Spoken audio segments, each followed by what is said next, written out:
ചന്ദ്രന്റെ ഹോട്ടലിൽ ഗ്യാസില്ല, ടൗണിലെ ഹോട്ടലിൽ ഗ്യാസില്ല, കഞ്ഞിക്കുഴിയിലെ ഗോപൻ ചേട്ടന്റെ തട്ടുകടയിലും ഗ്യാസില്ല.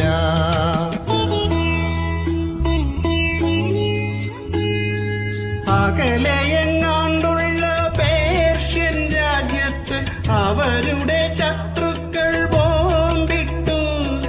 വേറൊരു രാജ്യത്ത് ബോംബുകൾ പൊട്ടിയാൽ എങ്ങനെ നമ്മുടെ ഗ്യാസ് മുടങ്ങും?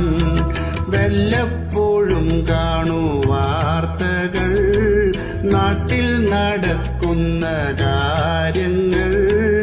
ഏതൊരു നേരവും റീലുകൾ കണ്ടിട്ട് മണ്ടത്തരം തന്നെ ചോദിക്കും.